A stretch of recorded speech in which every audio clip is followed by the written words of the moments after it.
अस्सलाम वालेकुम नाज़रीन, आप देख रहे हैं फ्लाई न्यूज़। शिकारपुर के करीब डीएसपी पारस जखरानी डाकुओं के हमले में जख्मी हो गई। डीएसपी पारस बखरानी और इनके शौहर डीएसपी ज़हूर अहमद सुमरू डाकुओं के साथ मुकाबले में जख्मी हो गए हैं।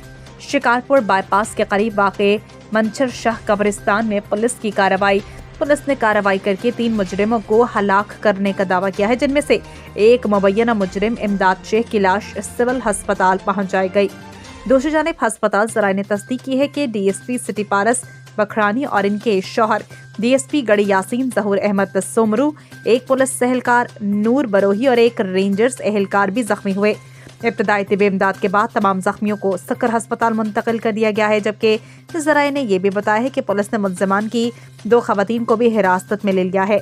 गैर मुसद्दिक़ा ज़राए हलाक होने वाले मुल्ज़िमान की तादाद ज़्यादा बता रहे हैं।